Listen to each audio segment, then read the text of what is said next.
Today what we're going to talk about is SB3 Trim. And SB3 Trim is a 2-year coating designed specifically for plastic and other trims. And when I thought, what is a good vehicle to demonstrate SB3 Trim on for you, I immediately thought of Jeeps. Jeeps, no matter how good the rest of the car or the truck is in condition, the plastic always seems to be faded, and it's a constant source of frustration for Jeep owners and detailers trying to get this trim to look right. So what we're going to do today is we're going to demonstrate how easy it is to apply SB3 Trim, and we're going to show you a 50-50 result of coated versus uncoated, and you're going to get to see what a great sell it is and what a great product it is to get into the Jeep community, that market, to fix their trim. All right, the first thing that we really need to do is we need to clean the vehicle, but this vehicle arrived to us in pretty good condition in terms of cleanliness. So the next thing we want to do is to make sure there's no residue of any kind on the plastic. So we're going to use SB3 Ready, which is a solvent panel prep that you would use after paint correction but before applying ceramic coating on the paint. We have it in this automatic spray bottle here, and so we're going to clean off this plastic trim before we coat it.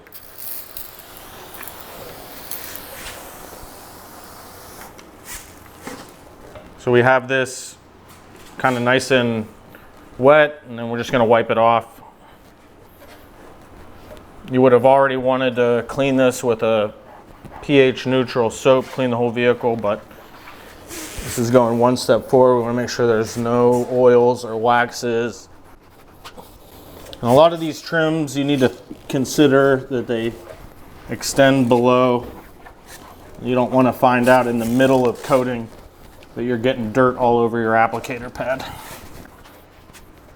So it doesn't really look to the eye any different than the other side, which I didn't clean yet, but now we know that there's no residue left on here.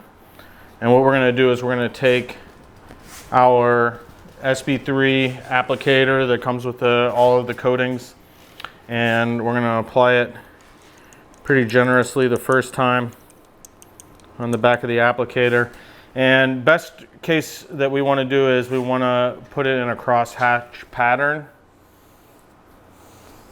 And we're gonna kind of come back through and touch it up. But for the first application, I'm gonna kind of just apply it on nice and easy, nice and even, and fairly thick.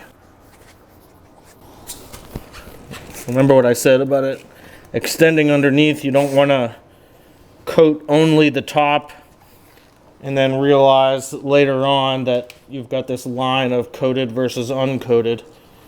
You see I'm applying it in kind of a straight line, and then just for good measure I'll put a little bit more on, then I'll come back through and try to go in kind of the opposite manner. Now you can either wipe this coating off or you can let it dry and self-level. We're gonna let it dry and self-level. All right, something I like about the SB3 Trim coating is, you see how it looks kind of glossy?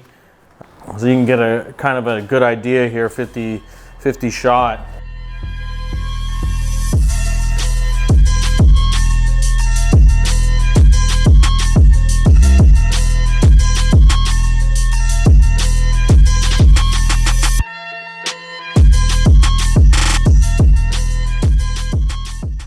All right, so you can see we finished this front. We did a couple of the hood latches.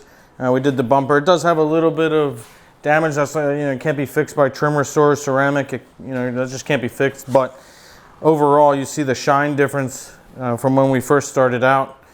Dry to the touch, even though it looks so good. And it's a great option to add, especially for these vehicles. It almost makes the vehicle look showroom ready instead of making it look older than it actually is, which is what I personally think faded trim. It makes a vehicle look older than it actually is. And I think this largely fixes that problem. So again, great product, easy to apply. You see the results, dry to the touch. Just do some good prep, clean it up, clean the surface. Don't forget to clean underneath so you're not getting dirt in the ceramic, and making sure it's fully effective. And then the links for those products that I talked about will be in the description.